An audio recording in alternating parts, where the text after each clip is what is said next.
Hello everyone, my name is Duha Abdah. I am a PhD student at University of Michigan Dearborn. Today we are going to discuss application security in the presence of untrusted firmware. Cloud-based services are now essential in carrying out our daily tasks, which means that valuable information is created, processed, and stored online. This leads to an increasing concern about confidentiality due to the types of data that is being processed, such as credentials, credit card information, and various types of medical and government records. Malware used by attackers to extract such data is required to be persistent and stealthy to maximize the attack success. As a result, the battlefield for cybersecurity is shifting more and more to lower layers of the computer stack, such as hardware and firmware. Malware in these layers is very difficult to detect. Usually, the only way to remove them is by replacing the hardware, and they are also stealthy because the user almost never interacts directly with such layers, even when considering the most technical users. Although inserting malicious circuits directly to the hardware level in the chip, for example, can be very powerful. However, they require the chip to be reverse engineered. The attacker must also determine the available real estate on the chip where the malicious circuit can be safely inserted. Although prior work has shown that this could be done, it is very difficult to achieve in practice. Also, such attacks often require malicious applications to be installed on the system to activate the malicious circuit. Firmware, on the other hand, is considered software, and like any software, it has vulnerabilities that could be exploited. We can see a significant number of reported vulnerabilities and exposures in firmware in recent years. In this first figure, we can see the reported CVEs between 2017 and 2019 with an average of 437 CVEs per year, and from this, we can see in the second figure, there is an average of 39 vulnerabilities and potential exposures in firmware updates, which can be exploited by attackers to infect it with their malicious firmware. We're starting to see more examples of firmware being compromised in real life. Firmware can be physically compromised if an attacker gains access to your PC. They can bypass login screen by infecting firmware to disable security features and use Thunderbolt to extract user data within 5 minutes. Furthermore, hackers can infect cloud computers firmware. In a recent experiment, researchers rented servers provided by IBM, altering its firmware and hiding the changes in code so that it lives on after they stop printing it. But more importantly, we are starting to see malicious software being legitimately pushed to large number of systems through supply chain attacks, which can also be used to infect with malicious firmware. In 2017, supply chain attacks were reported once every month, a 200% increase over the previous year. In this attack, a cybercriminal can access to the software company's distribution system, replace the legitimate code with its own code, and then when the company's customers update their software, they will get the malicious payload. This results in infecting legitimate code from trusted sources with malware before the user even installs it, which makes it capable of infecting millions of users. Shadowhammer supply chain attack is an example of this, where the attacker compromised the supply chain of the system manufacturer to leverage the ASUS live update utility to push malicious firmware to 57,000 users, and in further estimation, the attack was suspected to impact over 1 million machines. While using firmware has its benefit from the attacker's point of view, in terms of being persistent and difficult to detect, harnessing this component to steal sensitive data during runtime is fraught with challenges. For instance, the low-level nature of the subsystem makes it difficult to gain insight into the application layer, and how its data is managed. This lack of insight introduces a layer of complexity for systematically collecting sensitive user data through firmware. Another challenge relates to the limited execution cycle firmware is allocated during runtime. Reclaiming computer resources beyond the intended time slice can cause the system to malfunction and applications to become unresponsive. This is especially true for mobile environments where applications responsiveness and energy efficiency are treated as the first-order constraints for consumers. In this work, we explore the risk associated with application security and how confidentiality can be undermined in the presence of untrusted firmware. We present a novel attack that harnesses platform management cycle to reliably and efficiently collect sensitive user data. We conduct a proof of concept implementation of the attack using real firmware configured to run on desktop using Ubuntu and mobile with Android platforms. We characterize the robustness of the proposed attack across desktop and mobile system by extensively testing our attack under stressful application usage conditions. We devise a low overhead mechanism that does not disrupt normal functionality by limiting its parsing to user accessible pages that are dirty. HTTPS is the main communication protocol for securely and efficiently exchanging data. It is used by applications and web services. However, HTTPS achieves its security through Transport Layer TLS protocol that uses encryption to guarantee confidentiality to the plain text HTTP messages. Our malicious firmware bypasses the TLS by extracting private data from plain text HTTP requests. For example, when a user launches Facebook and attempts to log in by inserting their username and password, an HTTP request is created. If we were to look into memory, we will find the HTTP post request lingering in memory before it got encrypted by the TLS. After encoding the HTTP post request, we found that the email and pass parameters in the body of the request contain the targeted credentials. We then replicated this over other popular services such as Instagram, Twitter, Gmail, and LinkedIn, successfully proving that we can reliably recover credentials from HTTP request body. This will be in the form of key value parameters or in JSON format. This applies for HTTP requests issued by a web browser or an application. Based on this information, we developed a mechanism to systematically collect authentication information from HTTP requests lingering in memory, bypassing the confidentiality guarantees provided by the lower layers such as TLS. The execution begins when control is transferred from the operating system to the firmware during runtime through a periodic hardware interrupt. This interrupt is configured into hardware by firmware during the initialization stage before the operating system takes control for the first time at bootup. Once the firmware is executed, the first core consumes a set of rules to start parsing memory, looking for a valid HTTP header, then searching their body for JSON or a key value pair that contains credentials. So they search for keywords such as password, username, email. Once the core's time slice is completed, it will issue an inter-processor interrupt to prompt the next core to resume search. Core synchronization process happens first, where the next address to be parsed and appointed to the data structure where the found credentials will be stored will be shared with the new core. The new core will resume the search while the previous one will go back to the normal execution.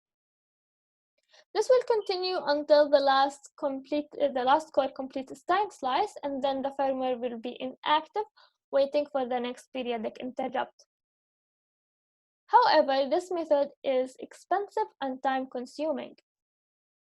To reduce the performance impact, we modified our attack to walk through the operating system page table using flags on page table entries to selectively parse pages. So when the execution starts, core 0 copies the physical address of the page table from CPU register and begins walking through it. The core will examine the PTE flags for every PTE. Only parsing ones with dirty, user, and writable flags are set, skipping other pages and significantly reducing the number of parsed pages. To conduct our experiment, we used real firmware based on UEFI from the Tiano Core open source project. We tested our attack on desktop Ubuntu 18.4 and mobile Android 8.1 systems. We used QEMU version 3, which allowed us to replicate the experiment with multiple memory capacities. In this talk, we are going to discuss PC-based results. For our results on smartphone platform, please check our paper. Furthermore, on our desktop system, we ensured coverage of our solution under different application requirements. So we used a diverse set of applications from 6 different categories. These categories are social, communication, productivity, travel and local, health and fitness, and entertainment. In the first experiment, we repeated the attack under different workload representations of the user system. We tested the persistence of authentication data after launching different application mixes because each application has different stress on the memory subsystem. We enabled the firmware to parse for Facebook login credentials in HTTP request. We started by logging into Facebook.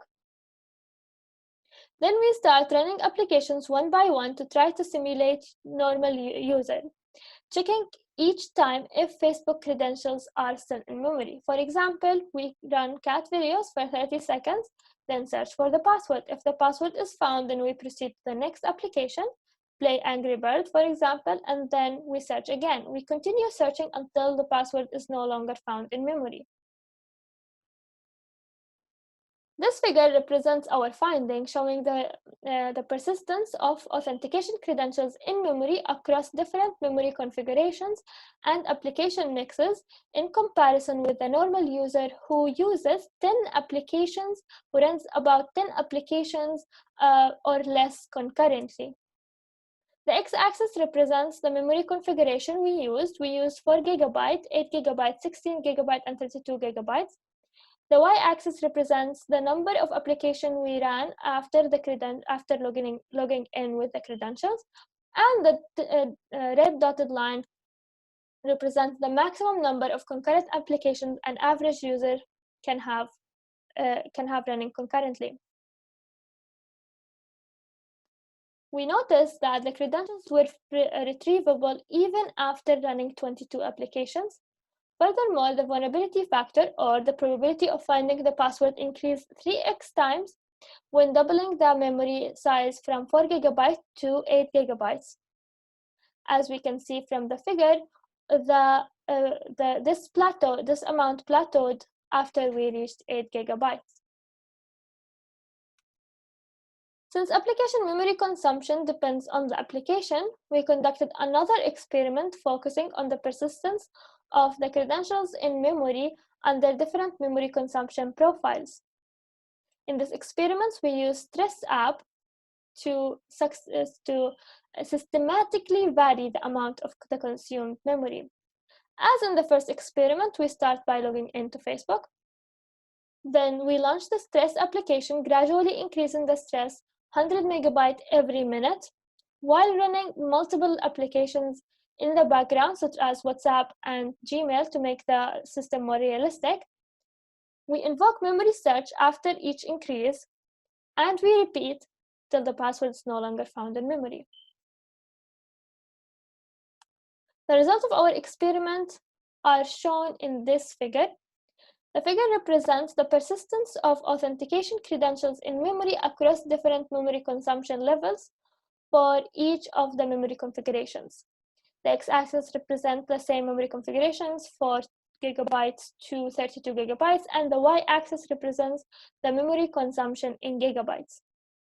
Our main observation is that the authentication credential persistence in memory strongly depends on the amount of memory consumed by a given application. We notice that the eviction occurs after consuming at least 150% of memory capacity, which means that a significant amount of swap space is consumed before the credentials are evicted. To illustrate this, we show the probability of finding credentials over time in relation to page evictions in this figure. Where the x-axis here represents time, we found that credentials remain in memory for the duration of 104 minutes. We can see this represented in the blue area. The red line represents the cumulative page eviction during the experiment, showing that a substantial number of pages were evicted from memory before the credentials were lost. In this case, it's 900K pages while using 4 gigabyte system. To put this into perspective, we can see that the previously discussed eviction correlates to high page out rate, and this is illustrated in the shown figure. The x-axis represents time. The probability of finding credentials in memory is represented by the blue area, and the red line shows the page eviction rate for the credentials for the duration of the experiment. The figure shows a steady page out rate in the beginning with an average of 3 pages per second. However, the page out grew more aggressive before the credentials were no longer found, which we can see in the white area. So now let's move on to discuss the performance of our optimized approach relative to the naive approach, which requires a full memory scan. In a full memory scan shown in the figure, the x-axis represents the memory capacity, 4 gigabytes to 32 gigabytes, and the y-axis represents the time spent by each core scanning memory for the credentials.